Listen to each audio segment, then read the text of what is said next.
અમરેલીમાં ગેરકાયદેસર દબાણ તંત્રનું બુલડોઝર ફર્યું। ધારી ખાતે સ્થિત મૌલાનાના ગેરકાયદેસર મદ્રેસા પર બુલડોઝર ફર્યું છે। ચુસ્ત પોલીસ બંદોબસ્ત સાથે તંત્રએ કાર્યવાહી કરી છે। થોડા દિવસ અગાઉ પોલીસ તપાસમાં શંકાસ્પદ મૌલાના મોહમ્મદ ફઝલ શેખના વોટ્સઅપમાં પાકિસ્તાનના કેટલાક વોટ્સઅપ ગ્રુપ મળી આવ્યા હતા, જેને લઈને એસપી અને કલેક્ટરની અલગ અલગ ટીમોએ મદ્રેસા અંગે તમામ દિશામાં તપાસ કરી હતી। અગાઉ સરકાર દ્વારા લાભાર્થી માટે મફત પ્લોટ ફાળવવામાં આવ્યા હતા, જે પ્લોટ પર મદ્રેસા ઊભી કરવામાં આવી હતી।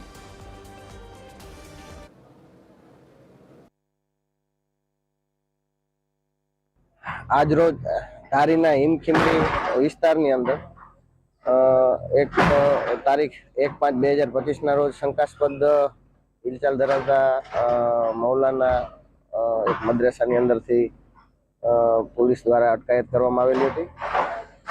એમના અનુસંધાને પોલીસના રિપોર્ટના અનુસંધાને રેવન્યુ વિભાગને રિપોર્ટ કરતા મકાનનું ટાઇટલને ચકાસતા એમાંથી આ મકાન જે છે એ 100 ચોરસ વારના મફત પ્લોટમાં જે તે વખતે કોઈ ગરીબ લાભાર્થીઓને ફાળવેલું મકાન જાણવા મળી આવે, જે અંતર્ગત આ મકાન લેન્ડ કમિટી દ્વારા જે તે લાભાર્થીને ફાળવેલું હતું અને આ લાભાર્થી દ્વારા આ મદ્રેસા માટે આ જે જમીન છે એ દાનમાં આપેલી અથવા તો એમને વેચાણથી આપેલી હોય। ધારી પોલીસ સ્ટેશનમાં હિમખીમડી વિસ્તાર આવેલો છે, ત્યાં દિને મોહમ્મદી કરીને એક મદ્રેસા છે।